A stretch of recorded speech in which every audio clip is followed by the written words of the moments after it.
সেথায় যেতে চায় না মন, রাত্র জেগে দেখতে পারে সুন্দরী মাইয়ার না তো অজুহাত।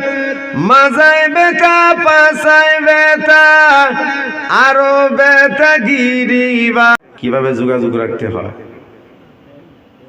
নোমানি আমার এই কথা বলে নাই, কিন্তু আমার কষ্ট লাগে এই লেগে বলি। মাঝে মাঝে নিজেদের এলাকায় যখন যাই দেখি যে নিজেদের আলেমরা যখন এলাকায় একটু তাচ্ছিল্যের শিকার হয় তখন আসলেই কষ্ট লাগে।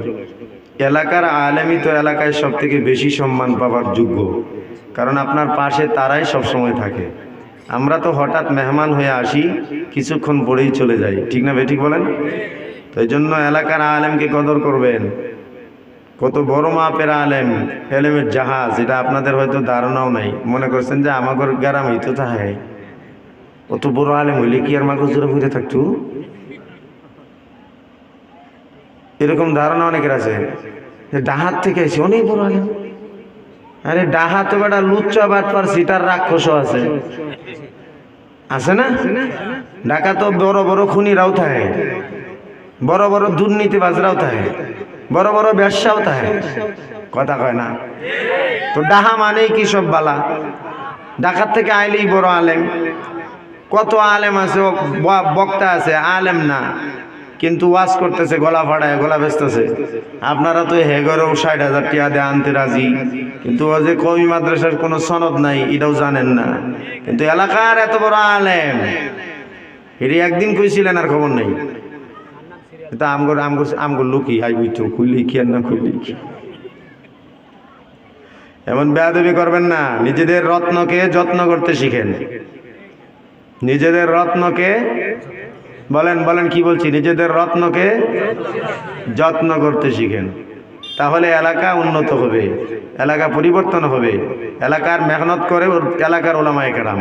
বাহিরের মেহমানরা এসে হঠাৎ করে ১ ঘন্টা বয়ান করে আপনাদেরকে আল্লাহর ওলি বানায় দিয়ে যাইতে পারতো না। এলাকার ওলামায়ে কেরাম যতটা মেহনত এলাকার জন্য করে, যাররা পরিমাণ মেহনত আমরা বাহির থেকে এসে করতে পারবো না। কথা কন না কে না? কষ্ট হইতেছে। আবার এটা ভাইবেন না যে নুমারি আমারে বলে দিছে। নুমানির সাথে এই ব্যাপারে আমার কোনো কথাই হয় নাই। আসছি, দেখা হয়েছে, মহাব্বতের মানুষ, তো মাঝে মাঝে আলাপ হয়, দেখা হয়। আলেমরা জাত ভাই, ডাকাতে ডাকাতে জাত ভাই, সুরে সুরে মাসত ভাই, খুনি খুনি ভাই, কি কথা কয় না কে? কষ্ট হয়েছেন বলছি দিঘা, কদর করেন। এই যে মাহফিল যুবকরা এত কষ্ট করে আয়োজন করছে, এক সময় তো এই যুবকরা এই দেশে শীতকাল আসলে নাটক, যাত্রা, গান, ওরে বাপ রে, এই ঘন্টা বাইরে নিয়ে আর ডিহি বাইরে নির কারণে ঘুমান গেছে না, ঠিক না? তো ওলামায়ে কেরাম মেহনত করছেন, মাহফিলের সিস্টেম শুরু হয়েছে, এলাকায় ওলামায়ে কেরামের সংখ্যা বাড়ছে, আর দিন দিন নাটক যাত্রা বন্ধ হয়ে গেছে। এখন যুবকরাও চিন্তা করে এখন আর উল্টা পাল্টা করা যেত না, দিলে একটা মাহফিলই দেওয়া লাগবে, ঠিক না ভাই? ঠিক। গত ৩-৪ দিন আগে শেরপুরে এক মাহফিল করে আসলাম যুবকদের, কমও হলে ৫ লক্ষ টাকা খরচ করে একটা মাহফিল করছে, আলহামদুলিল্লাহ। এখন ১.৫ লাখ টাকার উপর দিয়ে প্যান্ডেল আর সাউন্ড সিস্টেম করছে। তো এই যুবকরা তো এমন ছিল না, আগে তো খালি ডেহি বেরোইতো, শিরা ভাঙতো, কথা কন নাকি আপনারা? তো এখন পরিবর্তন হচ্ছে না। এগুলো কাদের অবদান? আলেমদের অবদান মিয়া। এলাকায় আলেম যত বেশি হবে, এলাকার থেকে তত বেশি গুমরাহি দূর হবে, ঠিক কি না? এই জন্য বলছি আলেমদেরকে কদর করবেন। এই যে এত সুন্দর আয়োজন, মেলা ওখানে বসে আছে, মানুষ সব এনে মরতেছে, ঠিক না ভাই? ঠিক। ওইনে গিয়া জান্নাতে সুখ পায় লাইছে। হায় হায়, ওয়াজ মাহফিল হইলে কোথাও, সেথায় যেতে চায় না মন, রাত্র জেগে দেখতে পারে সুন্দরী মাইয়ার নাচন। ঠিক জোরে কয় না? হ্যাঁ, ভাল লাগে, হ্যাঁ ভাল লাগে। তো ঠিক আসতে কন, আপনারা মাঝে মাঝে দেখেননি, তাহলে ঠিক জোরে কন। ওয়াজ মাহফিল হইলে কোথাও, সেথায় যেতে চায় না মন, রাত্র জেগে দেখতে পারে সুন্দরী মাইয়ার নাচন, দুই আঙ্গুলের চিপায় আবার, দুই আঙ্গুলের চিপায় আবার বিড়ি মারে টান। ওরা কিসের মুসলমান ওরা, কোন বলেন বলেন, ওরা কিসের মুসলমান ওরা, এই দুনিয়ার মোহে পরে কতক মুসলমান, নামাজ কালাম সব সারিয়া দেখে টিভির গান। ওরা কিসের মুসলমান ওরা, নামাজেরই কইলে কথা দেখায় কত অজুহাত, মাজায় বেতা পাশায় বেতা আরো বেতা গিরিবাত। আপনার ঘরে এমন বাদাম নাই আছে? তাহলে ঠিক কন্যা কে নামাজেরই কইলে কথা দেখায় কত অজুহাত, মাজায় বেতা পাশায় বেতা আরো বেতা গিরিবাত। রুকু সাজদা করতে নাকি, রুকু সাজদা করতে নাকি মাজায় লাগে টান। ওরা কিসের মুসলমান ওরা, সারা সপ্তাহ মসজিদ খালি, নামাজ পড়ার মানুষ নাই। মাশাআল্লাহ শুক্রবারে দেখি লোকের অভাব নাই। যারা কয় না হেরা মনে হয় গ্রুপের। হায় রে, মসজিদে একটা প্রস্রাবখানা নাই, একটা বাথরুম নাই, বাড়ির মধ্যে 2 লাখ টাকা বাথরুম বানায়। কথা কন না কেন? এই যে প্রস্রাব করবো লাগে জিগাইলাম, বাড়ি দেখায় দেয়। এই এলাকার মানুষ, এই এলাকার মসজিদ কমিটি মুসল্লি এরা কি করে? মসজিদে টয়লেট না থাকলে তাবলীগের জামাত কেমনে আসবে? কথা কন না কেন? মসজিদে যদি এক্সচেঞ্জার ব্যবস্থা না থাকে, টয়লেটের ব্যবস্থা না থাকে, তাবলীগের জামাত আসবে? তো কেন? যারা নামাজ পড়বে, মানলাম আপনি আপনার বাড়ি থেকে কাজ সেরে আসেন, রোডের উপরে মসজিদ, অনেকেই তো রাস্তায় পথ চলতে তারা নামাজ পড়তে নামবে, নামবে না? তো তারা কোথায় যাবে? এত অবহেলা আপনাদের মসজিদে, আমি অবাক হয়ে গেছি। যে মসজিদে টয়লেট নাই, প্রস্রাবখানা নাই, এই মসজিদে মুসল্লি কি পরিমাণ হয় এটা তো আমার বোঝার বাকি নেই। কথা কন না কেন?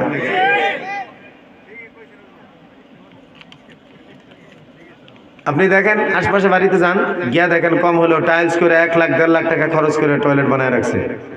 কি আছে না নাই? কথা কন, ময়রা দেখ, আগা বন্ধ করে দিব একবার দুটি ফেরেশতারা। তোর বাড়ির মধ্যে 1.5 লাখ টাকা টয়লেট করা লাগে, আর মসজিদে টয়লেট করবো 10টা টাকা চাইলে যেভাবে আসি। দেশের অবস্থা ভালো না, দেশের অবস্থা ভালো না তো আগার লাগে 1.5 লাখ টাকা খরচ করছিস কেমনে রে? কথা কন না কেন? মসজিদ মাদ্রাসা দিনই কাজে আসলেই বাটপারি, মুখ শুকায় যায়, মনে হয় যে কাঙ্গাল গুলিস্তানের ফুটপাতের ফুকি। আর দোকানও বইলে বাপ সাপ এমন যে সোনারগাঁওর জমিদার। এই কথা কন না কেন? না জানি মনে মনে কইতেছে এই বক্তার কেটা আনছে, দাওয়াত দেন না যে দরকার নাই, কিন্তু কয়েকটা কথা শুনেন। সব থেকে অবহেলিত মসজিদ, ঠিক না? ঠিক বলেন, কষ্ট লাগছে আমার। সারা সপ্তাহ মসজিদ খালি, নামাজ পড়ার মানুষ নাই। মাশাআল্লাহ শুক্রবারে দেখি লোকের অভাব নাই, আসে তো সবার শেষে। কোন সময়? ইমাম সাহেবের আগে। এটা শহরে আছে, কিছু কিছু লোক আজানের টাইমে আগে আয় শহরে। আর গ্রামের মসজিদে মাশাআল্লাহ ইমাম সাহেব 2 জন লইয়া খুতবা পড়ে। আর 10 জন লইয়া নামাজ শুরু করে, পরে সালাম ফিরানোর সময় দেখে বারান্দা পর্যন্ত পড়া। কি ঠিক না বেঠিক?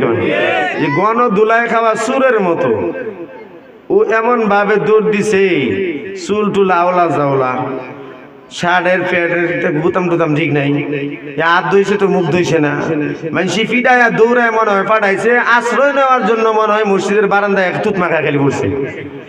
আর আইতে স্যার কইতেছে যদি না যাই তাহলে তো মানুষ আমার কাফের কইলে বলি ল যাই শুক্রবার একটা হাজিরা দিয়ে এই কথা কন না কেন?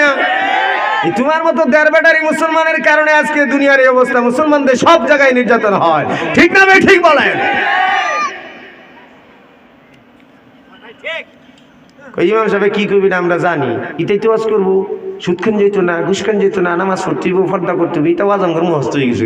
খেয়া খালি নামাজ পড়বো, কেউ আইসা 1 রাকাত পায় না, জানাজা তাকবীর জায়গা 2 দিয়া, ঈদের নামাজে 1 রাকাত ছুটতে যা। কথা কন এমন মুসলমান আছে না?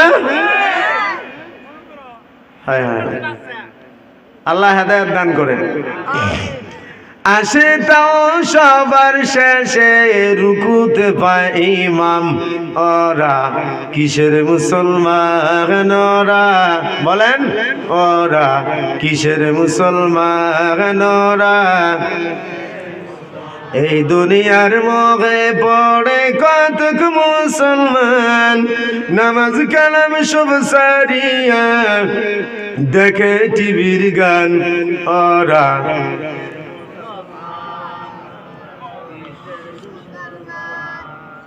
হোটেল রেস্টুরেন্টের ভিতর ঢুকলে আজ দেখা যায়, ডান হাত রেখে বাম হাতে যে কত লোকে নাস্তা খায়। এই সোনারগাঁওর জমিদারটি আপনার এলাকায় আছে না? বাজারও ডাইনাতে সিগারেট নিলে আকিস বিড়ি বামা তো 1 কাপ চা লইয়া বাপ ঠ্যাংয়ের উপরে ঠ্যাং তুইলা আয় সে এন্ডারটা টান পরে হ্যান্ডার টান টান দিয়ে হাইরা আওয়ামী লীগ দিয়ে এমন কেঁচা দিছি 50 বছর আইতা তো না। কি ঠিক না? ঠিক আওয়ামী লীগ তো টেম্পার নাই, টেম্পার গেছে এই মাথা নিচের দিকে কিছুদিন অপেক্ষা আইতাছি। চার দোকান গরম, ডাইনা তো সিগারেট নেলে বিড়ি বামা তো চা আছে না? এমন কি বাটপার, কি জমিদার, হ্যাঁ চাল হয়েছে ভাই বাপখানা এমন যে এই বাংলাদেশের যদি প্রধানমন্ত্রী কেউ পরবর্তীতে হওয়ার চান্স থাকে তাহলে হ্যাঁ সিরিয়াল 1 নম্বরে আছে। তো কি বায়াতে চা খাওয়া যায় আছে তো নাকি?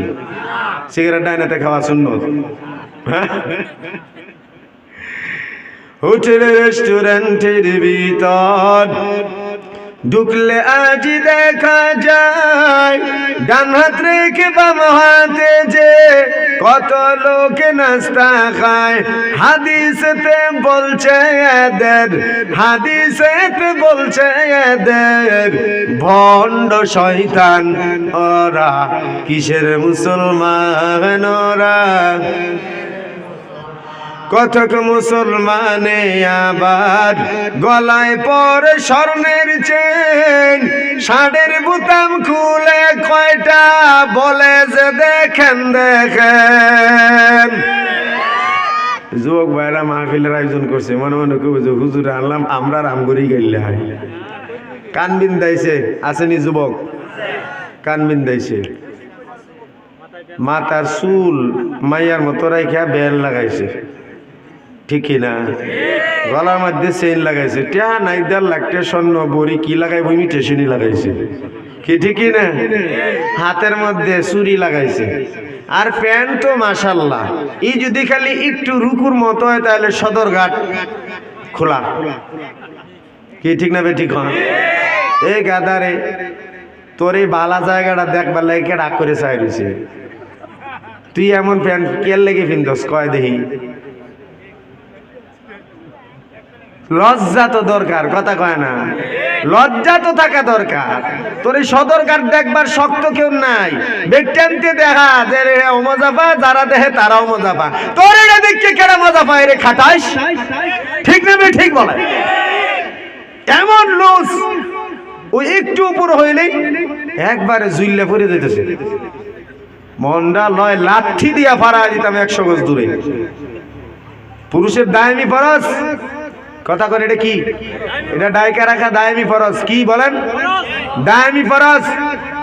ই নিজেও গুনায় কবিরায় লিপ্ত, আর অন্যজন মুসলমানকে দেখাইলো কবিরা গুনাহ করাইলো, ডাবল গুনার ভাগীদার হবে এই খাটাইছে। তওবা ছাড়া মাফ হবে না। তেমন উল্টাপাল্টা যুবক আছে না নাই? আমগর যুবক বাইরে যারা মাহফিলের আয়োজন করছে তারা আলহামদুলিল্লাহ ভালো, তাদের ভিতরে এমন কেউ নাই, ঠিক না? এত খারাপ হইলে মাহফিল করতো নি, তারা ভালো আছে আলহামদুলিল্লাহ। তো যারা এমন উল্টাপাল্টা করে তাদের কথা বলছি, দূর থেকে পিছন থেকে তো বুঝাই যায় না এটা লেডিস না জন্ডিস। কি ঠিক না? ঠিক কর। পিছনের চুলের কাটিং আর প্যান্টের অবস্থা, মাইয়া ফুলা তো এখন এক দশা। তো পেছন দিয়ে তাকাইলে এটা লেডিস না জন্ডিস বুঝার কোনো উপায় নেই। কতক মুসলমানে আবার গলায় পরে স্বর্ণের চেন, শাড়ির বুতাম খুলে কয়টা বলে যে দেখেন দেখেন স্বর্ণ হারাম পুরুষেরই, ঠিক না? স্বর্ণ হারাম পুরুষেরই হাদিস প্রমাণ, ওরা কিসের মুসলমান? ওরা এই দুনিয়ার মোহে পড়ে কতক মুসলমান, নামাজ কালাম সব সারিয়া দেখে টিভির গান, ওরা কিসের মুসলমান? ওরা কিসের মুসলমান? ওরা কিসের মুসলমান? ওরা কিসের মুসলমান? গজল অনেক লম্বা, সময় হাতে কম, এই জন্য আর আগাইলাম না। এই মাঘ মাসে শীতেও কিছু পান্ডা যুবকে শাড়ির বোতাম লাগাইতো না, আর কিছু লেডিসের জীবনেও হ্যাঁ বুরকা পিনতো না। এই মাঘ মাসে শীতে শরীরে যদি কাছে এরকম করতে তাই তেও পিনতো না। কি কথা কন না? এরপরেও সে বুরকা হিজাব লাগাইতো না, কেন লেগে তার এই সেমেরা দেহার লাগতো না। এই কথা কন না কেন? আর এই পান্ডা যুবকে তার বুহের পাড়া যে বালা ফিন্ডা বালা এটা দেহার লাগতো না, তার 32 ইঞ্চি। কথা কন না কেন? এই জন্য ইমুন করে খালি রাস্তা দিয়া যায় খাটাইশ গুলায়। এই বাপ চাচারা মুরব্বীরা সামনে দিয়া যায়, টিচাররা সামনে দিয়া যায়, একটু লজ্জা করে না বেহায়ার দলে, ঠিক না? ঠিক বলে। এরপর কানের মধ্যে হেডফোন লাগায়, হাতের মধ্যে মোবাইল নিয়ে, আর এই যে যাইতেছে উষ্টা কার সাথে খাইতেছে খবর নাই, চাচা যায়, বড় ভাই যায়, উস্তাদ যায়, মুরব্বী যায়, সালাম তো দূরের কথা, গায়ে ধাক্কা লাগলে নিচের দিকে চাই চরি। কি কয়? ইংরেজের বাচ্চারা তো একটা কথা শিখে গেছে, আর কিছু না পারো, ঠিক না? যে বেটা ইংলিশ অক্ষর জানে না, হ্যাঁ কহ চরি, হ্যাঁ কি কয়? হ্যাঁ সরি কয়। আল্লাহ হেদায়েত দান করেন। রাগ করছেন? কষ্ট পাইছেন? এবার শুনেন, মুসলমানদের এই দুরবস্থা, বাড়ি থেকে মসজিদ পর্যন্ত হেঁটে হেঁটে আসে, কোন ধরনের লাঠি লাগে না, চেয়ার লাগে না, কারো সাহায্য লাগে না। মসজিদে আইসাই দেখবেন অনেক মুসলমান চেয়ার খোঁজাখুঁজি শুরু করে দেয়, আছে না নাই? আবার দেখবেন বাজারের মধ্যে মসজিদের পাশে চায়ের দোকান, এই দোকানে বসে বসে ঘন্টার পর ঘন্টা মুরব্বী বাবা টেলিভিশন দেখে। মসজিদে আজান হয়, মুয়াজ্জিন ইকামত দেয়, ইকামত শুরু হয়ে যাওয়ার আওয়াজ মসজিদের পাশে চায়ের দোকান থেকে শোনা যায়। কিছু মুরব্বী নামাজে যায়, ডাক দেয়া বলেন কাকা চলেন মসজিদে নামাজ পড়তে যাই। চাচা এবার ভাব ধরছে, ডাক দেয়া কয় বাবা নামাজ ছাড়া গতি নাই, এটা আমিও জানি, কিন্তু রে বাবা আমার মাজায় মাজায় গিরায় গিরায় ব্যথা। আছে না নাই? এই খাটাস বুড়িরা 1 মাইল আইটা আসছে, কিন্তু মাজায় ব্যথা ছিল না, খবরে টাস মারা নাই, গিরায় গিরায় ব্যথা নাই, ঠিক না? ঠিক বলেন। মসজিদ পর্যন্ত খাইতে আসলো, ব্যথা নাই, মসজিদে আইসা চেয়ার তালাশ করে, এটা বাটপারি না সিটারি? কথা কন, ঠিক না? ঠিক। সুতরাং ইবাদত লইয়াও মুসলমানরা এখন বাটপারি শুরু করে দিছে, কথা কয় না? আমার আপনার নবী মুহাম্মদুর রাসূলুল্লাহ সাল্লাল্লাহু আলাইহি ওয়াসাল্লাম ইন্তিকালের পূর্বে জিন্দেগির শেষ নামাজ জামাতের সাথে আদায় করছেন। জোরে কোন সুবহানাল্লাহ। আম্মা জান আয়েশা সিদ্দিকা বর্ণনা দেন, নবী আমার বারবার ইন্তিকালের সময় বেহুশ হয়ে যায়, সাকরায়ে মউত, মৃত্যুর যন্ত্রণায় নবী আমার বারবার বেহুশ হয়ে যান। আমি প্রশ্ন করলাম, পয়গম্বর আপনার কি কষ্ট হয়, মৌতের যন্ত্রণা শুরু হইল নাকি? পয়গম্বর জবাব দেন, আয়েশা ইন্তিকালের যন্ত্রণা, মরণ যন্ত্রণা, এটা আমি মুহাম্মদরে কষ্ট দেয় না, কিন্তু তুমি জানো ইহুদিরা আমারে খাবারের সাথে বিষ মিশায় খাওয়াইছিল। ওরে আয়েশা, ওই বিষের যন্ত্রণা এখনো মাঝে মাঝে আমারে বড় জ্বালা দেয়, এটা যখন শুরু হয়ে যায় তখন আমার বড় কষ্ট হয়। এ আয়েশা, মসজিদে আজান হইল কিনা, বেলাল আজান দিছে কিনা? আম্মা জান বলেন, হ্যাঁ রাসূল আজান হয়ে গেছে। আল্লাহ রাসূল বলেন, আয়েশা রে আমার মেসওয়াকটা দাও। আম্মা জান বলেন, রাসূল যেহেতু দুর্বল এজন্য আমি আম্মা জান আয়েশা রাসূলের মেসওয়াকটা নিজেই চাবায়া নরম বানায় দিতাম, তারপর রাসূলের দাঁত আমি আয়েশা মেসওয়াক করে দিতাম। এরপর রাসূল বলেন, আয়েশা রে দেখো তো মসজিদে জামাতের সময় হয়ে গেল কিনা? জামাতের সময় হয়ে গেছে, জামাত দণ্ডায়মান। আল্লাহ রাসূল হযরত আব্বাস রাদিয়াল্লাহু তাআলা আনহু আর হযরত আলী রাদিয়াল্লাহু তাআলা আনহু দুইজনের কাঁধে ভর করে করে আল্লাহর নবী মসজিদে যায়। আমার আপনার নবীর পা মোবারক জমিনের মধ্যে লাগাইতে পারে না, এতটা শক্তি নেই, পা গুলো হেসরা হেসরা যায়।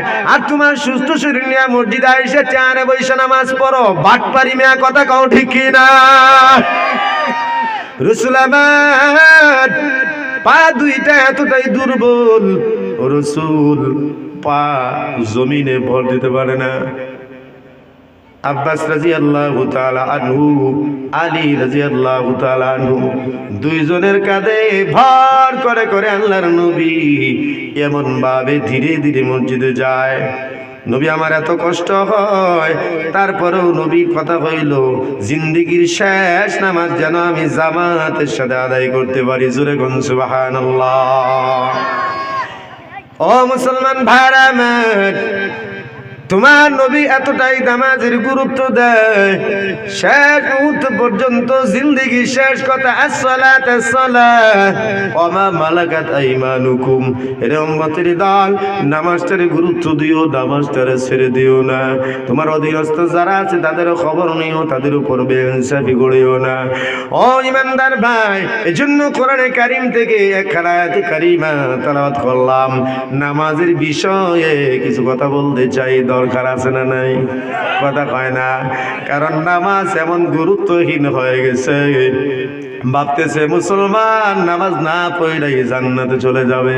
ঠিক না বেটি? খান জান্নাত এটা মামুর বাড়ি, দুতলা বিল্ডিং না। মামানি তোমারে পদ্মা রিলিজ বাইজা দিবে আর কাজ করে খালি চাবাইবা। কথা কয় না? ইবাদতের শাখার মধ্যে প্রথম কিয়ামতের ময়দানে, হাসরের ময়দানে আল্লাহ পাক প্রশ্ন করবেন, ইনসান নামাজ পড়ছিলেনি? ঈমান আনার পর প্রথম কাজ হলো নামাজ পড়া। ইমানদারের জন্য ঈমান আনার পর প্রথম কাজ কি? জোরে কোন কি? বুনিয়াল ইসলাম আলা খামসিন শাহাদাতি আল্লা ইলাহা ইল্লাল্লাহ ওয়া আন্না মুহাম্মাদুর রাসূলুল্লাহ ওয়া ইকামিস সালাতি ওয়া ইতাইজ যাকাত। আল্লাহর রাসূল বলেন, পাঁচটা খুঁটির, ইসলামের খুঁটি হলো পাঁচটা, ইসলামের স্তম্ভ হলো পাঁচটা, ভিত্তি হলো পাঁচটা। আপনাদের এই প্যান্ডেল এতগুলো স্তম্ভ দিয়ে দাঁড় করানো হইল, চার কোণার চারটা খুঁটি যদি না থাকে তাহলে এই তাবু কিন্তু আর উপরে থাকবে না, জমিনের মধ্যে পড়ে যাবে, দুর্বল হয়ে যাবে। এই তাবু দিয়ে কিন্তু আপনাদের আর কোনো কাজ হবে না। কথা গন্ডি গিয়ে না? রাসূল বলেন, ইসলামের ভিত্তি পাঁচটা, কেউ যদি কোনো ভিত্তি নষ্ট করিয়া দেয় তাহলে সে তার ইসলাম অর্ধেক অর্ধেক নষ্ট করিয়া দিল। পাঁচটাই যদি ধ্বংস করিয়া দেয় তাহলে সে কিন্তু পুরোটাই ধ্বংস করিয়া দিল। এজন্য ভাই, ইসলামের পাঁচটা ভিত্তির 2 নাম্বার হলো নামাজ পড়া। 2 নাম্বার কি? রাসূল বলেন, আসসালাতু ইমাদুদ্দিন, নামাজ হলো দ্বীনের খুঁটি, দ্বীনের স্তম্ভ।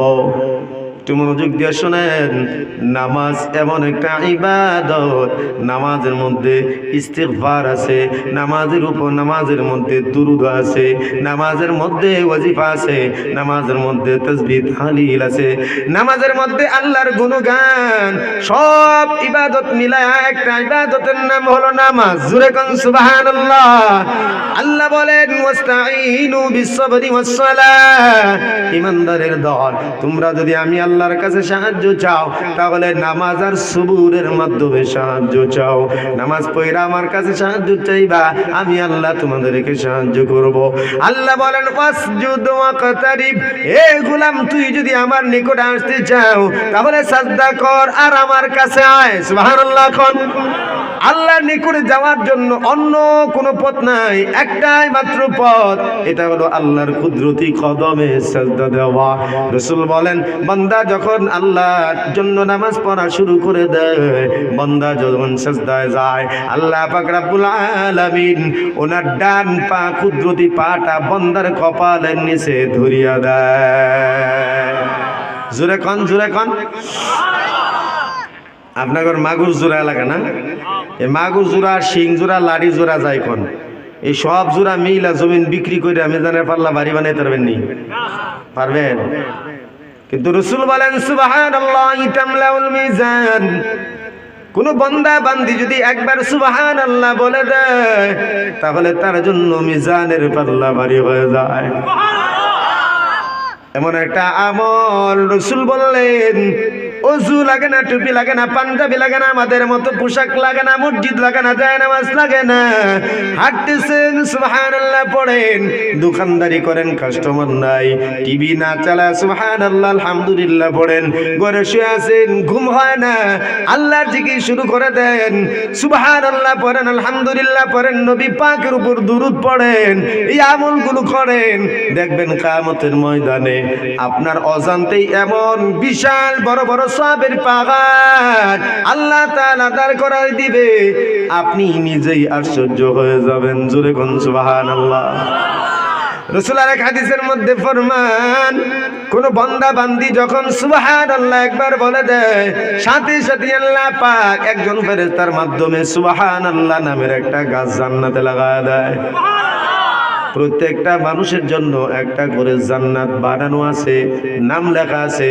আপনারা তো 3 লাখ টাকা 1.5 লাখ টাকা দিয়া বাড়ি বানাইলেই নাম লাগায় দেন, কথা কয় না? নাম লাগায় দেন পান্ত বিলা, কুদ্দুস বিলা, রহমান বিলা, আছে না নাই? আপনার বাড়ি বুঝাইতেছেন এটা আপনার বাড়ি।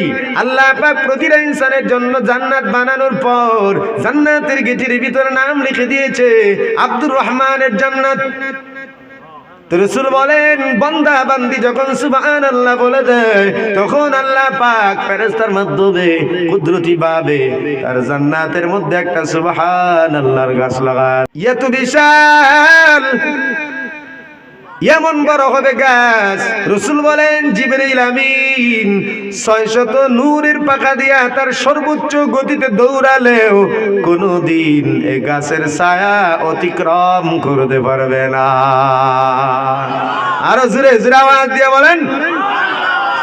আরেকটা হাদিস শুনাই, রাসূল বলেন কোন বান্দা বান্দি যদি একা নির্জনে বসিয়া দাঁড়ায়া শুইয়া বইসা যেভাবে হোক সুবহানাল্লাহ বলে দেয়, আলহামদুলিল্লাহ বলে দেয়, আল্লাহু আকবার বলে দেয়, রাসূল বলেন এই বান্দা যেখানে বসে বসে বা দাঁড়ায়া দাঁড়ায়া আল্লাহর নামের তাসবিহ তাহলিল আদায় করে, ওই এলাকায় যদি কোনো মানুষ না থাকে তার এই জবানের আওয়াজ ডান দিকে বাম দিকে সামনে পিছনে উপরে যতটা দূর পর্যন্ত আওয়াজ যাবে, এই আওয়াজের সীমা যতটুকু থাকবে, এই আওয়াজ ভিতর গাছপালা বৃক্ষ তরুলতা কীট পতঙ্গ যা আছে হাসরের ময়দানে আল্লাহর সামনে দাঁড়ায়া এই বান্দার জন্য সুপারিশ করবে। সুবহানাল্লাহ। খান আর ডাক দিয়ে বলবে মালিক, কেউ জানুক আর না জানুক আমরা জানি আমাদের সামনে নির্জনে বৈশা বৈশা আপনার এই বান্দা আল্লাহ আপনার জিকির করছে, আপনার তাসবিহ আদায় করছে,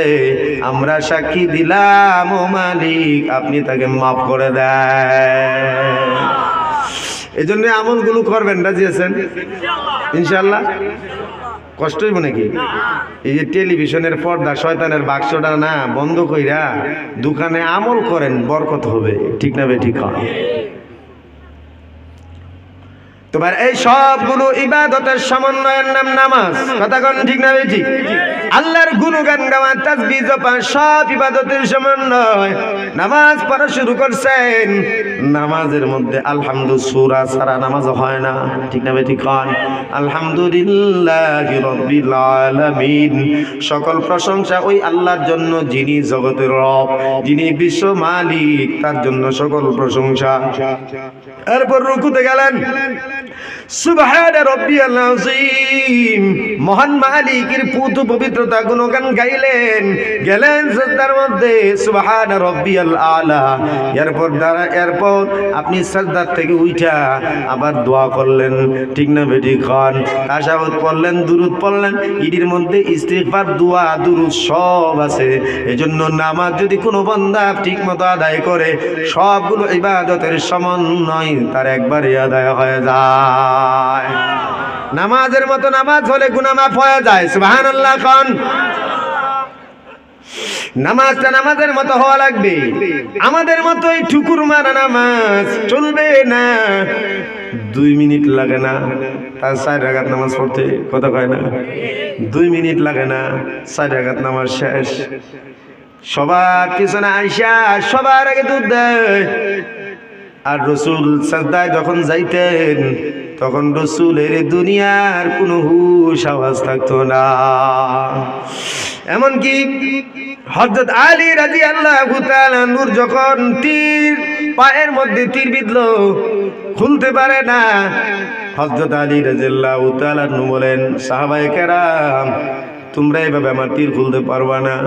আমি যখন নামাজে যাবো, যখন সাজদায় যাবো, তখন তোমরা আমার তীর খুললে আমি আলী টেরও পাইব না। জোরে কোন সুবহানাল্লাহ।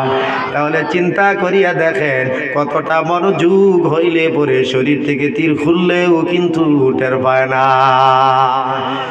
এটাই ছিল তাদের ইবাদত। আর আমাদের ইবাদত পড়ি না, পড়ি তো সিস্টেম মতো পড়ি না। ঠিক না বে ঠিক বলেন? তাফসীর ইবনে কাসীর থেকে একজন সাহাবীর ওয়াকিয়া আপনাদেরকে শুনাইবো। আবুল ইয়াসার রাদিয়াল্লাহু তাআলা আনহুর ওয়াকিয়া। খুব মনোযোগ দিয়ে শুনবেন, একটু মনোযোগ দেন। নামাজের মাধ্যমে তওবা হয়ে যায়, নামাজের মাধ্যমে গুনাহ মাফ হয়ে যায়। এই হাদিসটাই তার প্রমাণ। এই কথা বলেই আপনাদের কাছ থেকে বিদায় নিব। একটু মনোযোগ দিয়ে শুনবেন। যারা নামাজ পড়েন না, তারা নামাজ পড়ার জন্য নিয়ত করেন। হযরত আবুল ইয়াসার রাদিয়াল্লাহু তাআলা আনহু বাজারের মধ্যে খেজুর বিক্রি করেন, খুরমা বিক্রি করেন, ব্যবসা করেন। ব্যবসায়ী ভাই যারা আছে না, ব্যবসায়ী ভাই যারা ওই যে মার বয়সী তারা আপাকে একবারে মিষ্টি মুখে ডাক দিয়ে দয় রেন্নে বয়। পুরুষ লোক 1 ঘন্টা দাঁড়ায় থাকলেও সুযোগ দেয় না, কথা কয় না।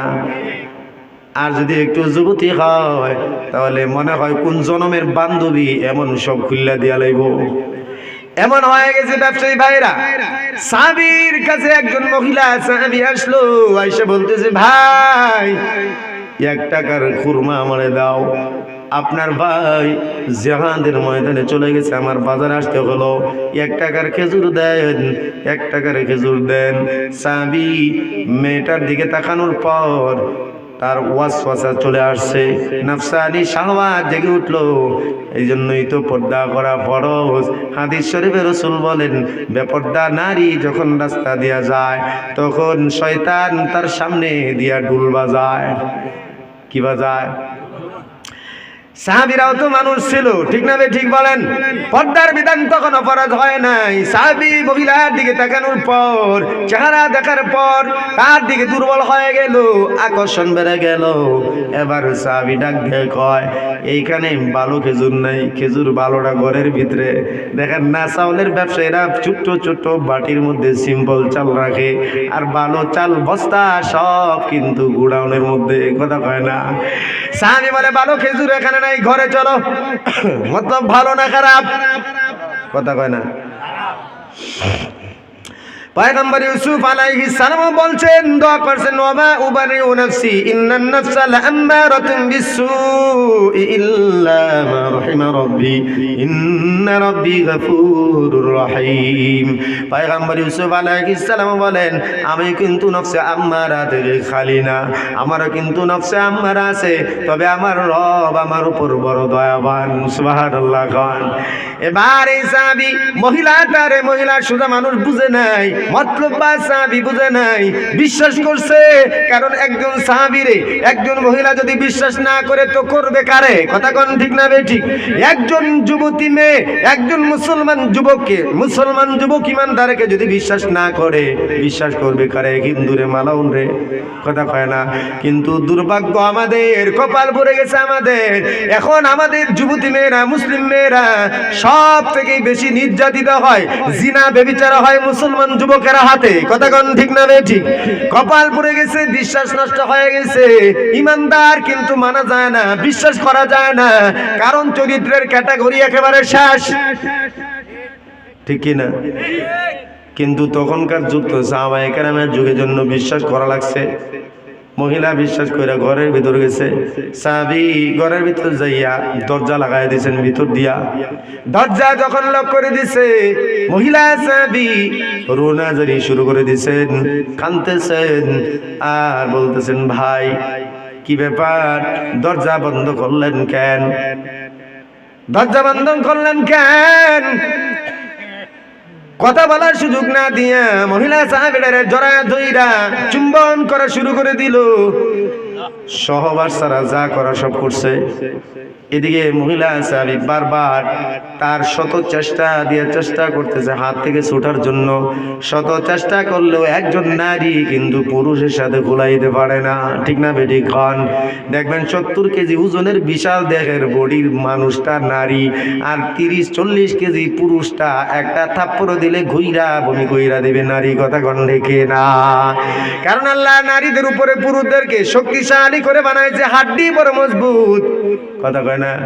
আর রিজালু খাওয়ামুনা আলান নিসা, আল্লাহ পাক নারীদের উপর পুরুষদেরকে বড় শক্তিশালী করে বানাইছেন। এবার মহিলা হাজারো চেষ্টা করিয়া তার থেকে ছুটতে পারে না। এবার মহিলা ডাক দেয়া কয়, রে ভাই, তুমি না ইমানদার, তুমি না সাহাবী? আমিও তো সাহাবী। তোমার আরেক ভাই ইমানওয়ালা ইসলামের জন্য জাহাদের ময়দানে চলে গেল, কি করিয়া ইমানওয়ালা হইয়া আরেক ইমানওয়ালা ভাইয়ের আমানত তুমি নষ্ট করো? তোমার কি ভয় হয় না? তুমি কেমন মুমিন? এইভাবে মহিলা সাহাবীরা চেষ্টা করতেছে, বিভিন্ন ভাবে বোঝানোর জন্য চেষ্টা করে, কিন্তু সাহাবীর এদিকে কোনো খেয়ালই নাই, কারণ শয়তান পুরাপুরি তারে ভর করছে। কথা কোন ঠিক না? এবার মহিলা চিৎকার দিয়া ডাক দিয়া কয়, ভাই, জাহান্নামের আগুনের কথা কি তুমি ভুলে গেছো? আল্লাহর সামনে দাঁড়াতে হবে, এই কথাটাও কি ভুলে গেছো? আমি তো গুনাহ করতে চাই না, আমারে কেন জাহান্নামে নিতে চাও? তুমি জাহান্নামে যাওয়ার জন্য চেষ্টা চালাচ্ছ, আর আমাকেও জোর করিয়া তুমি জাহান্নামে নিতে চাইতেছো। আমি তো জাহান্নামকে ভয় পাই, আমি আল্লাহর সামনে দাঁড়াতে ভয় পাই। বাইরে আমারে জোর করিয়া তুই জাহান্নামী বানাস না। এই কথাগুলো বলিয়া যখন চিৎকার করিয়া মহিলা সাহাবীটা ক্রন্দন করা শুরু করে দিল, এই সাহাবীর ভিতরে তখন হঠাৎ করিয়া আল্লাহর ভয় জেগে উঠছে। জোরে কোন সুবহানাল্লাহ। কারণ তারা তো সাহাবী। কথা কয় না? তারা কি? তারা সাহাবী, রাসূলের হাতে গড়া মুমিন, রাসূলের হাতের দ্বারা তৈরি আদর্শবান ইমানদার, কিন্তু সাময়িক সময়ের জন্য শয়তানের কাছে কিন্তু বন্দী হয়ে গেছিল। এবার এই সাহাবী মহিলাটারে ছুটাইয়া দরজা খুলিয়া চিৎকার দিয়া দৌড়, রাস্তা দিয়া দৌড়ায় আর কান্দে আর কয়, আমি জাহান্নামী হয়ে গেছি। হুশ ফিরে আসছে, কাঁদতেছেন আর বলতেছেন, আমি জাহান্নামী হয়ে গেছি। চলে গেলেন আবু বকরের নিকট। আবু বকরের নিকট যাইয়া বলে, আবু বকর, তোমার এই ভাই জাহান্নামী হয়ে গেছে, তোমার এই ভাইয়ের উপর হদ কায়েম করো। তোমার ভাই ওই জাহান্নামে যাওয়া সহ্য করতে পারবে না, তুমি দুনিয়ার জমিনে হক কায়েম করে দাও, শাস্তি যা হবার দুনিয়াতে হোক, জাহান্নামের আগুন বরদাস্ত আমি করতে পারবো না। আবু বকর বলেন কি হয়েছে তা খুলে বলো। সব ঘটনা খুলে বলার পর হযরত আবু বকর বলেন, ভাইরে, রাসূল মানা করছেন গোপন গুনাহ কখনো মানুষের কাছে প্রকাশ করা যায় না, কারণ গোপন গুনাহ গোপন ভাবে তওবা করলে আল্লাহ পাক গোপন ভাবে মাফ করে দেয়। জোরে কোন সুবহানাল্লাহ। আল্লামা ইমাম নববী রাহমাতুল্লাহি আলাইহি উনি ওনার কিতাবের মধ্যে আনছেন আবু হুরায়রা রাদিয়াল্লাহু তাআলা আনহু থেকে বর্ণিত। হযরত আবু হুরায়রা বর্ণনা দেন, আল্লাহর রাসূল বলেন, কিছু বান্দা বান্দি এমন আছে যারা রাতের আঁধারে নির্জনে একা একা গুনাহ করে, কেউ জানে না, কেউ দেখে না, কেউ শুনে না, আল্লাহ জানে আর কেউ জানে না। আল্লাহ চায় বান্দা এই গুনাহটা যেন প্রকাশ না করিয়া মাফ চায়, তওবা করে মাফ করে দিবে, কিন্তু এই নাফরমান সকাল বেলায় মানুষের কাছে বলে বলে এই গুনার জন্য মানুষের সাক্ষী বানায় দেয়। রাসূল বলেন হাসরের ময়দানে সাক্ষী থাকার কারণে আল্লাহ মাফ করবে না। এজন্য গোপন গুনাহগুলো প্রকাশ করা উচিত না, রাসূল মানা করলেন। আবু বকর বলেন, ভাই বলিও না। আর কারো কাছে বলছো? হয় না। তাহলে আর কারো কাছে বইলো না। কিন্তু বান্দার কলিজায় শান্তি নাই, কারণ তারা গুনাহ সহ্য করতে পারতো না। এবার দৌড় দিলেন হযরত উমরের নিকট। উমরের নিকট যাওয়ার পর ডাক দিয়া বলতেছেন, ভাই উমর, তোমার এই ভাই তো জাহান্নামী হয়ে গেছে। একই কথা গিয়া হযরত উমরের নিকট বলার পর হযরত উমর বলেন, কারো কাছে বলছো? কয়েকা হযরত আবু বকরের কাছে বলছি। কেন বললি? কেন সাক্ষী বানাচ্ছ? আল্লাহর রাসূল তো মানা করছেন। হযরত উমরকে আবুল হাসান জবাব দেন, সহ্য হয় না, কলিজার মধ্যে আগুন জ্বলতেছে, অশান্তি লাগতেছে, মনে হইতেছে এই মুহূর্তে যদি মারা যায় জাহান্নামী হয়ে যাব। আর আমার মতো মানুষ জাহান্নামের আগুন সহ্য করার মতো ক্ষমতা নেই, এজন্য শান্তি পায় না রে ভাই। আমি চাই দুনিয়ার জমিনে শাস্তি হয়ে যাক, যা শাস্তি হবে তাই দুনিয়ার জমিনে হয়ে যাক, পরকালের জীবনের শাস্তি সহ্য করতে পারবো না। ও ভাই উমর, এজন্য আমি কিন্তু বারবার দৌড়াইতেছি। হযরত উমর বলেন, যা ঘরে বাড়িতে যাইয়া নির্জনে একা একা আল্লাহর কাছে তওবা কর। কিন্তু আবুল হাসা উনি হযরত উমরের নিকট থেকে দৌড় দিয়া রাসূলের দরবারে চলে গেছেন। একজন মাত্র দয়ার খান্ডারি বিশ্ব নবী মুহাম্মদুর রাসূলুল্লাহ, যিনি নিজের থেকে বেশিও কিন্তু উম্মতের দরদে দরদি হইতেন, ঠিক কি না? হযরত পয়গম্বর আসরের নামাজের পূর্বে বসে আছেন মসজিদে। আবুল হাসান রাসূলের কিনারায় ডান দিকে যাইয়া বলেন, পয়গম্বর, আপনার এই নালায়েক উম্মত গুনাহগার জাহান্নামী হয়ে গেছে।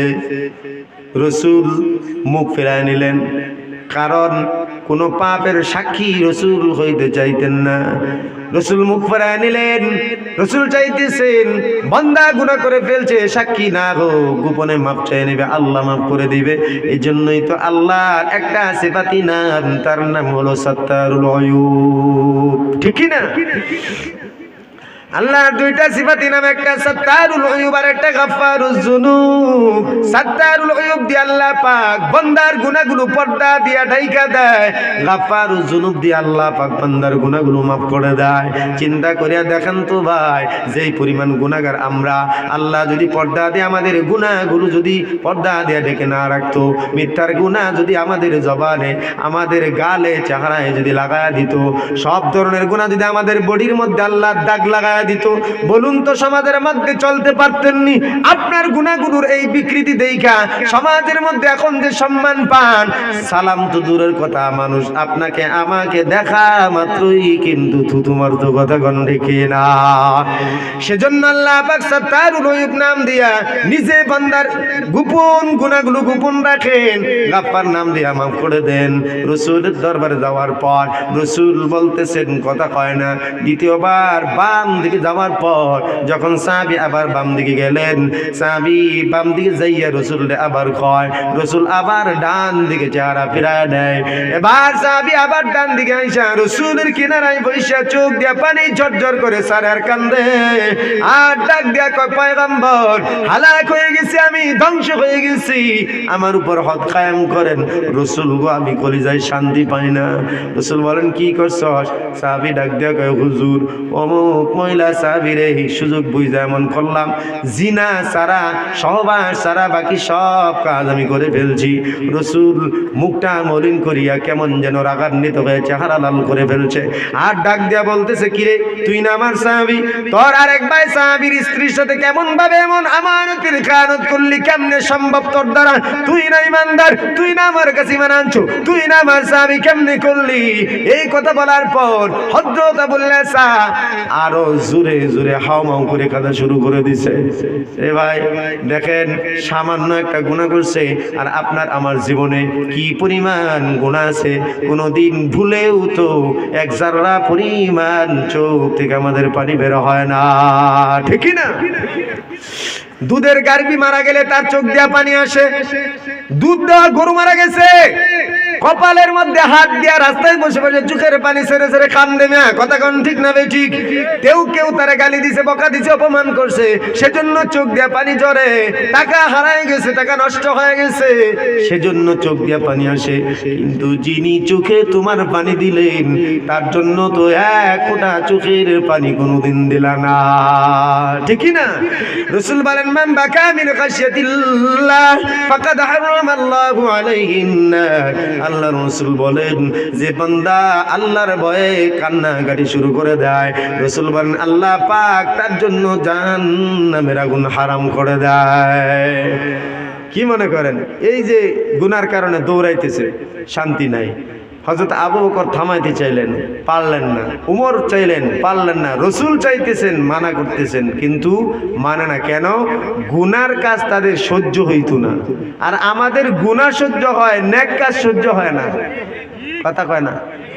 বলবেন হুজুর এটা কেমন কথা করেন? হ্যাঁ, কারণ গুনাহ সহ্য হয়, নেক কাজ কেমনে সহ্য হয় না? একদিন নামাজ পড়ছে তো বাজারও ঢুল মারতেছে, কথা কয় না? কেন? এই কবে উমরা কইরা আসছে, এখন তসবিহ লয়ে কয়দিন ঘুরে, আর খালি কো ভাই মক্কা কি জায়গা রে, কথা কন না? কেন?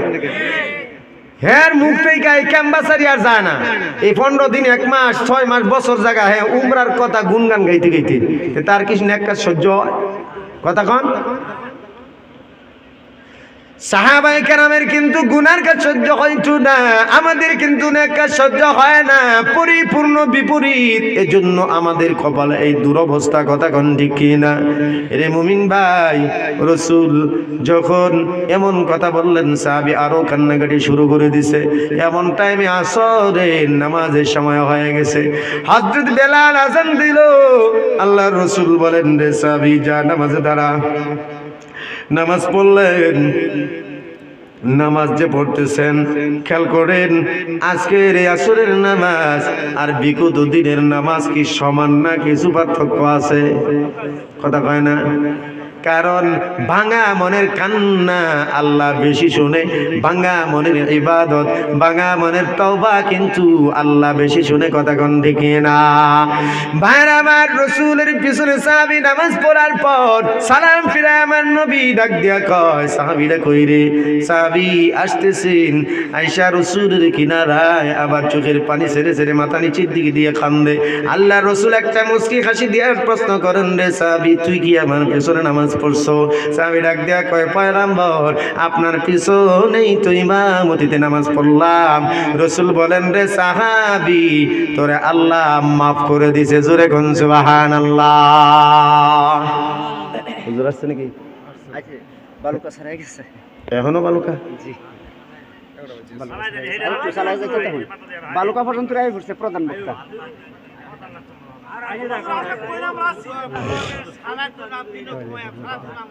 জি, আরে আপনি রাখেন,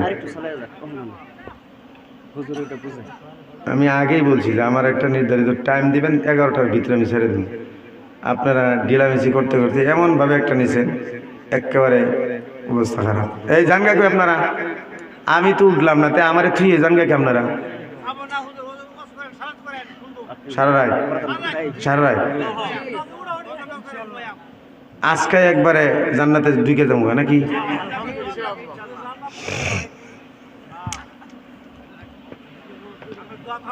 আল্লাহ। তো সাহাবী নামাজ পড়ছে আজকে আসরের নামাজ, আর বিগত দিনেও নামাজ পড়ছে। তো দুই নামাজ কি সমান না বেশি আছে? মানুষ যখন কোনো জায়গায় ব্যথা পায়, কখনো মন ভেঙে যায়, তখন তার মনের ভিতরে যা চলে এটার সব থেকে বেশি কাছে থাকে আল্লাহ। কে কাছে থাকে কন? ভাঙা মনের কান্না আল্লাহ বেশি শুনে। সুবহানাল্লাহ। রাসূল ডাক দিয়া বলেন, সাহাবী তুই আমার পেছনে নামাজ পড়ছো? সাহাবী বলেন, হ্যাঁ ইয়া রাসূলুল্লাহ, আপনার ইমামতিতেই তো আপনার পেছনে নামাজ আদায় করলাম। রাসূল বলেন, রে সাহাবী আর কাঁদিস না। সুবহানাল্লাহ কয় না? আর কাঁদিস না, আমার পেছনে যে নামাজ পড়লি আর তুই যে সেই দৌড়াদৌড়ি শুরু করলি রে সাহাবী, কান্না আর কান্না, এক মুহূর্তের জন্য তোর কান্না কিন্তু বন্ধ হয় নাই। চোখের পানি অনবরত চলছে, ভিতর থেকে মন ভেঙে চুরমার।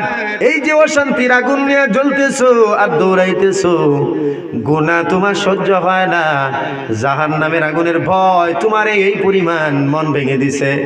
আল্লাহ পাক রব্বুল আলামিন তোমার কান্না মঞ্জুর করছে।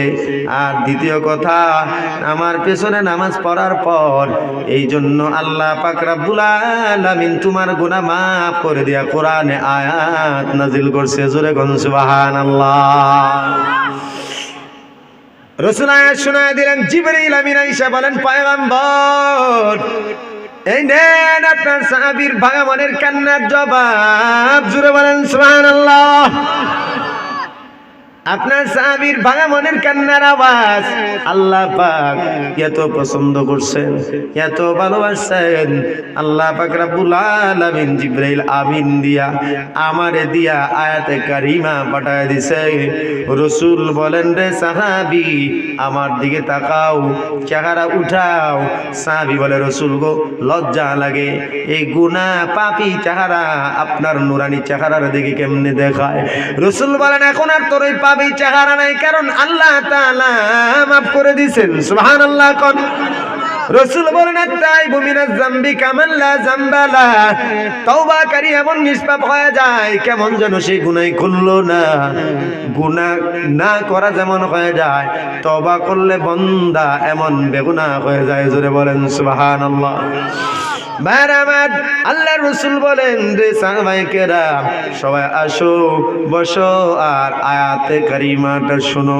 সাহাবী সবাইকে ডাক দিয়ে রাসূল আয়াতে কারিমা শোনা দেয়। ওয়া আকিমিস সালাতা তরাফাইন নাগাত ওয়া যুলাফাম মিনাল লাইল। আল্লাহ বলেন, দিনের দুই অংশে তোরা নামাজ পড়। এর ইনসানের দল, দিনের দুই ভাগে তোরা নামাজ কায়েম কর, সকালবেলা আর বিকালবেলা। ইবনে আব্বাস বলেন, ফজরের নামাজ আর আসরের নামাজ। কাতাদা বলেন, ফজরের নামাজ আর যোহরের নামাজ। যাই হোক, আসর বা যোহর দুই ওয়াক্ত আর এক ওয়াক্ত হইল ফজর। আল্লাহ বলেন, দিনের দুই অংশের নামাজ কায়েম কর, রাতের দুই অংশে নামাজ কায়েম কর। কি হবে নামাজ কায়েম করলে? ওয়াজুলাফাম মিনাল লাইল ইন্নাল হাসানাত। নামাজ কায়েম করা একটা ইবাদত। সুবহানাল্লাহ কোন। আল্লাহ কয়, ইন্নাল হাসানাত, নামাজ কিন্তু ইবাদত, নামাজ একটা ভালো কাজ, নেক কাজ। ইন্নাল হাসানাতি ইযহিবুনা সাইয়্যাত, এই নেক কাজ গুনার কাজকে মুছিয়া দেয়। সুবহানাল্লাহ। এ সাহাবী, তুই নামাজ পড়ছো বাঙা মন নিয়া, আমার পিছনে খুশু খুশুর সাথে নামাজ কায়েম করছো। এই জন্য আল্লাহ পাক নামাজ কবুল কইরা তোমার এই গুনাহ মাফ করে দে, তোমারে বেগুনাহ মাসুম বানায় দিছে। জোরে কোন সুবহানাল্লাহ। যালিকা যিকরা লিযাকিরিন। আল্লাহ কয়, যারা উপদেশ নিতে চায়, যারা জ্ঞানী, যারা উপদেশ গ্রহণ করতে চায়, তাদের জন্য এটা কিন্তু দামি একটা ওয়াজ। জোরে কোন সুবহানাল্লাহ। এটা একটা ওয়াজ। দামি একটা ওয়াজ। আল্লাহ বলেন ওয়াযাক্কির ফাইন্নায যিকরা তানফাউল মুমিনিন। আল্লাহ বলেন ও পয়গম্বর আপনি ঈমানদারদেরকে ওয়াজ করেন, ওয়াজ করার দ্বারা ঈমানদারদের ফায়দা হয়, ওয়াজের দ্বারা বেঈমানদের ফায়দা হয় না, ওয়াজের দ্বারা ঈমানদারদের ফায়দা হয়। আর ফাসিক আর জালেমের গায়ে আগুন জ্বলে যায়, কথা কোন ঠিক না? যেমন দুর্নীতির বিরুদ্ধে কথা বললে, খুনের বিরুদ্ধে, ঘুষের বিরুদ্ধে কথা বললে, মূর্তির বিরুদ্ধে কথা বললে তাদের গায়ে জ্বালা উঠে যায়, আলেমদেরকে পাকিস্তানি বানা দেয়, কথা কোন ঠিক না? এটা ওয়াজ না? এই কথা কয় না। ঘুষ খাওয়া যাবে না, এটা ওয়াজ না? মূর্তি বানানো যাবে না, এটা ওয়াজ না? তে হেরা সয় না কেরে? তাগর গায়ে কেন সয় না? কথা কয় না, কারণ আছে না। আল্লাহ বলেন ফাইন্নায যিকরা তানফাউল মুমিনিন, ওয়াজ কিন্তু ঈমানদারদের ফায়দা দেয়। বুঝবেন ওয়াজ যদি ঈমানদারদেরকে ফায়দা না দিয়া যদি কারো গায়ে জ্বালা উঠা যায়, বুঝবেন সে পরিপূর্ণ মুমিন না, সে কিন্তু অপারেশনের রোগী। অপারেশন করতে গেলে কাইটা সাইটা যেমন ফালাইতে হয়, তখন রোগী যেমন চিল্লায়, এমন কিছু রোগীও তো আছে ঈমানদার যারা ওয়াজ শুই না কিন্তু গালাগাল শুরু করে দেয়, আছে না নাই? ভাইরা আমার নবী যখন মূর্তির বিরুদ্ধে কথা বলছেন তখন আমার নবীরে পাগল বানাইছে। আবু জেহেল আবু লাহাব আমার নবীরে পাগল বলছে, বলে নাই?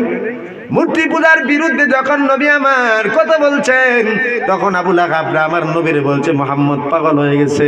আমার নবী যখন মক্কার মাতব্বর আবু লাহাব আবু জেহেলের বিরুদ্ধে, জুলুমের বিরুদ্ধে কথা বলছেন, আমার নবীর তখন জাদুকর বানায়, বলে মুহাম্মদ এখন জাদুকর হয়ে গেছে, কথা কয় না।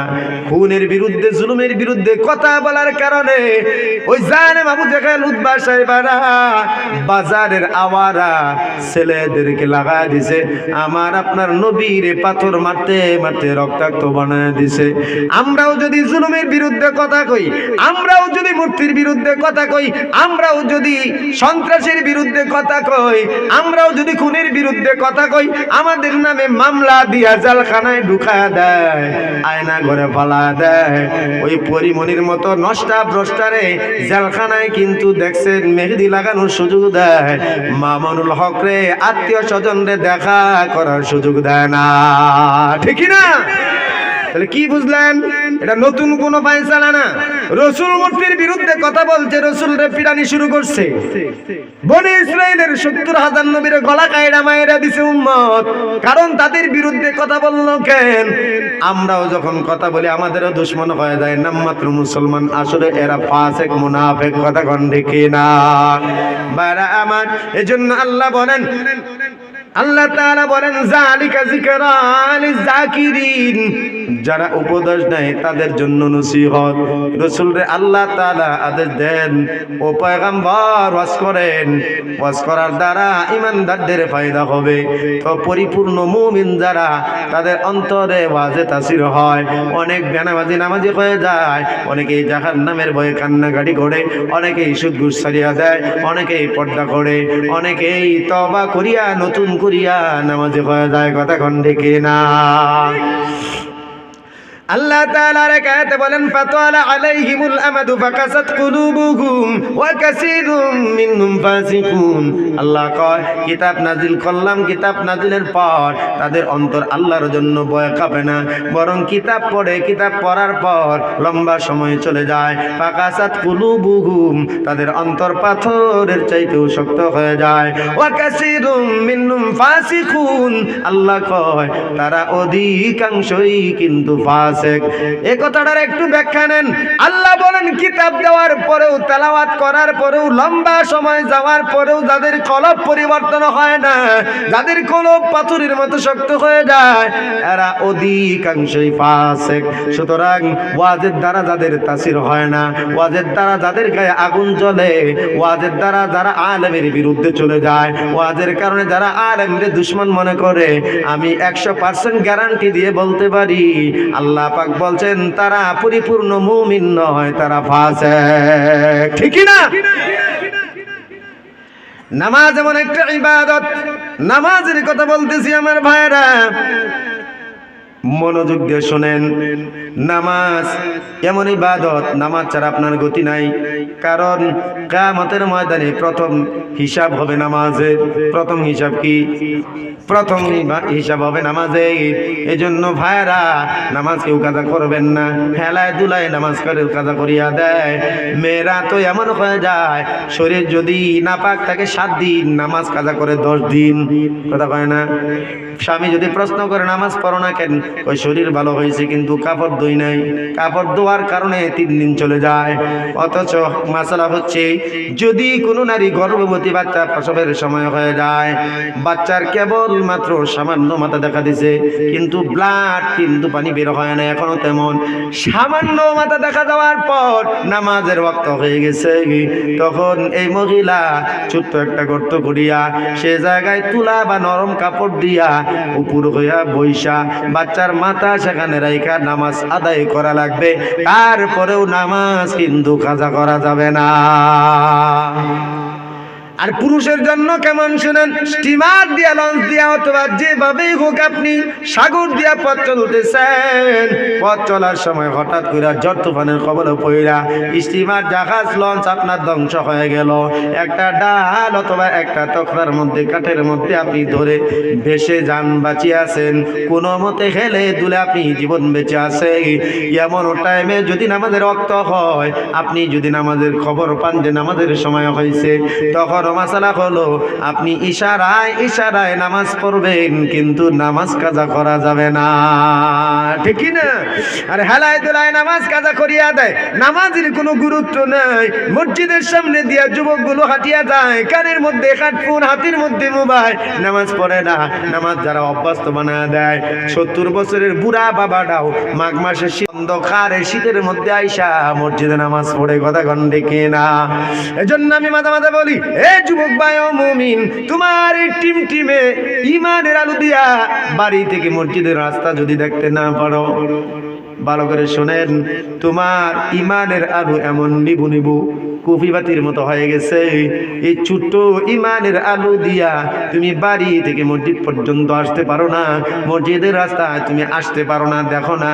তাহলে চিন্তা করিয়া দেখো, ওই যে মরণের একটা ঘাটি আছে, কবরের একটা ঘাটি আছে, মিজান হাসর ফুলছিরা কত বড় বড় ঘাটি আছে।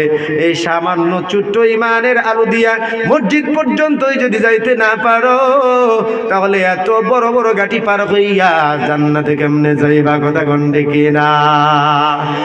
এজন্য আমার ভাইয়েরা, নামাজের প্রতি গুরুত্ব দেওয়া লাগবে। নামাজ ফরজ হয়েছে পঞ্চম বৎসরে, নবুয়তের ৫ম বৎসর নামাজ ফরজ হয়। এর আগ পর্যন্ত নামাজ ফরজ হয় নাই। নামাজ কেমনে পড়বেন আপনাদের ইমামদের কাছ থেকে শিখে নেবেন, কারণ নামাজ দেখে দেখে শেখা লাগে। টিভি দেখা বই পড়া নামাজ কিন্তু শুদ্ধ হয় না। ঠিকই না? ৫ম বৎসর, নবুয়তের ৫ম বৎসরে আল্লাহ পাক পয়গম্বরকে মেরাজের দিনে যাওয়ার পর নামাজ যখন ফরজ করিয়া দিলেন, জিবরিল আমিন আয়েশা আল্লাহর নবীরে রাত্রে ডাক দিলেন। এই কষ্ট হইতেছে আপনাদের? জিবরিল আমিন আয়েশা বলেন, পয়গম্বর চলেন মসজিদে হারাম। জিবরিলকে পয়গম্বর প্রশ্ন করেন, কেন রে ভাই? কই চলুন না দেখি মসজিদে হারামের নিকট নিয়ে আমার নবীরে। জিবরিল আমিন বলে, পয়গম্বর একটু আমাকে দেখবেন আমি কি করি? জিবরিল আমিন 4 রাকাত নামাজ আদায় করলেন। 4 রাকাত নামাজ আদায় করার পর পয়গম্বরকে প্রশ্ন করেন, ও পয়গম্বর, আমি যা যা করলাম, যেমনি নামাজ পড়লাম, আপনি কি এভাবে আমারে পড়ে দেখাইতে পারবেন? জিবরিল আমিনকে পয়গম্বর বলেন, হ্যাঁ হ্যাঁ অবশ্যই জিবরাইল ভাই, আমি আপনাকে এইভাবে নকল করে দেখাবো। জিবরিল আমিনের সামনে আল্লাহর নবী 4 রাকাত নামাজ আদায় করে দেখাইলেন। জিবরিল আমিন বলে, ও পয়গম্বর, আল্লাহ পাক আমাকে এইভাবেই নামাজের আদেশ দিয়েছেন আপনাকে শেখানোর জন্য। এখন আপনি আপনার উম্মতদেরকে এইভাবেই দেখায়া দেখায়া নামাজ শিখাইবেন। জোরে কোন সুবহানাল্লাহ। এজন্য রাসূল বলেন, সাল্লু কামা রাআইতুমুনি উসাল্লি। এর উম্মতের দল আমার যেভাবে নামাজ পড়তে দেখো ঠিক সেইভাবেই নামাজ পড়ো। রসুল বলে নাই যেভাবে নামাজ পড়তে শুনছো সেইভাবেই নামাজ পড়, যেভাবে বলছি নামাজ সেভাবে পড়। রসুলের কথা বলে নাই। রসুল বলেন আমার যেভাবে যেমন করে নামাজ পড়তে দেখছো এইভাবেই নামাজ পড়ো। এজন্য ভাইরা আমার, নামাজ প্রশিক্ষণ দেওয়ার জন্য একজন টিচার লাগবে। বই দেখা টিভি দেখা কোনো দিন নামাজ হবে না, ঠিক না?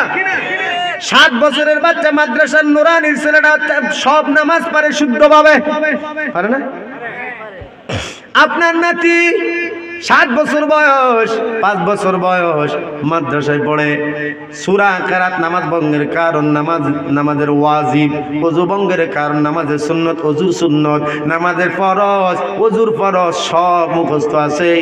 এমন ভাবে তারতিল তাসবিহের সাথে তাদিদ আর কানের সাথে সুন্দরভাবে সে নামাজ আদায় করতে পারে। বয়স মাত্র 7 আর আপনার বয়স 50, এখনো পর্যন্ত রুকুটা ঠিকমতো আদায় হয় না, সাজদাটাও ঠিকমতো হয় না। যদি বলে সুন্নত তরিকায় দাঁড়ান, দাঁড়াইতেও পারে না। যদি বলি হাত কতটুকু উঠাইবেন সুন্নত তরিকায় উঠান, সেটাও পারে না। আপনি বলুন তো 50 বছরের জিন্দেগিতে আপনার নামাজটাই হলো না, মুসলমানের জিন্দেগি আপনি কেমনে পালন করলেন? 70 বছরের এক বুড়া বাবা একদিন এসে বলে হুজুর আমার জীবনই নষ্ট। বললাম কেন? হুজুর অনেক কিছুই তো জানতাম না, বুঝতাম না, কিন্তু এখন আপনাদের বয়ান শোনার পর এখন মনে হয় জিন্দেগিটাই ভুল হয়ে গেছে।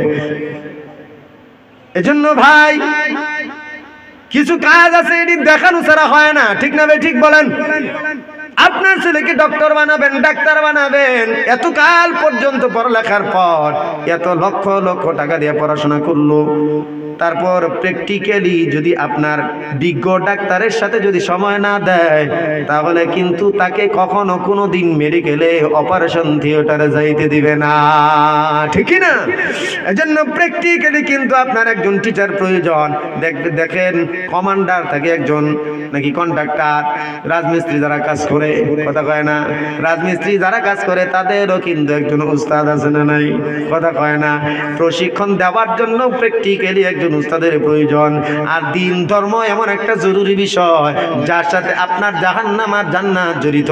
এটা নিজের মন গড়া মতো যদি পালন করেন তাহলে কিন্তু একদম বরবাদ হয়ে যেতে হবে। এজন্য রাসূল বলেন উম্মতের দল নামাজ পড়বি পড়, কিন্তু আমার তরিকায় পড়, আমি যেভাবে পড়লাম, আমাকে যেভাবে দেখলি সেভাবে পড়। কারণ রাসূলকে দেখাইছে জিবরাইল, আর জিবরাইলকে শিখাইছে স্বয়ং আমার আল্লাহ। জোরে কোন সুবহানাল্লাহ। ভাইরা আমার, নামাজের মধ্যে থাকার পর আপনার দুনিয়াবি কোনো হুশাওয়াত, দুনিয়ার এদিক ওদিক তাকানো, অনেক সময় তাকা থাকে। নামাজের মধ্যে কথা বলা এক সময় জায়েজ ছিল, নামাজের দ্বারা এক সময় কথা বলা জায়েজ ছিল। আজকে একটা হাদিস পড়লাম, আল্লাহর রাসূল একদিন মসজিদ থেকে বের হয়ে যাইতেছেন। একটু মনোযোগ দিয়ে শুনবেন, কিছু মুসল্লি আছে নামাজে তাকায়, এদিক ওদিক তাকায়, নামাজের পর কয় তুই এত পরে আসিস কি? ঠিকই না? তুই জানলি কেমনে? কয় আরে আমি সব জানি। এই সব জানে, হ্যাঁ যে নামাজ চুরি করছে এটা কয় না। এই চুরি করছে না, নামাজ পড়ছে এমনি দে গার বেহা লাগতেছে দেখতে দেখতে, ঠিক না ভাই? ঠিক। আর হ্যাঁ কয় সব জানে, হ্যাঁ জানে না চুরি করছে, কথা কয় না। সব থেকে বড় চুর কেডা? জোরে কোন কেডা? নামাজ চুর। আর হ্যাঁ নামাজ ওই চুরি করে। নামাজের মধ্যে কত দুনিয়ার সব ধান্দা তারা এমন হয়, অন্য হানো মনে হয় না, টিভি দেখার সময় মনে হয় না, কোনো হানো মনে হয় না। নামাজ জন্নাত করে তো নাই রে, দোয়ানটা শাটার খুললে তো হয়েছে, আল্লাহ জানে কি অবস্থা হয়। গরু যেরাই খেতে এলাম ক্ষেতের মধ্যে, সন্ধ্যা আকাশ তো ভালো না, আল্লাহ গরু নেরু শিশিরে জায়গা কি, ঠিক না? ঠিক বলেন। এমন আসে কিনা? একটা সময় ছিল ইসলামের প্রাথমিক যুগে নামাজের মধ্যে দাঁড়ায় দাঁড়ায় কথা বলা জায়েজ ছিল। রাসূল নামাজ পড়ার পর বের হয়ে যান, সাহাবায়ে কেরাম এখনো নামাজের মধ্যে আছেন। কেউ কেউ নামাজ পড়তেছেন, কেউ রুকুর হালতে, কেউ কিয়াম অবস্থায়, কেউ সাজদার হালতে আছেন। রাসূল যখন মসজিদের দরজা পর্যন্ত গেলেন, তখন একজন ভিক্ষুক রাসূলের কাছে হাত বাড়ায় বলতেছে পয়গম্বর আমাকে কিছু ভিক্ষা দেন। রাসূল বলেন তোমারে কেউ কি ভিক্ষা দেয় নাই?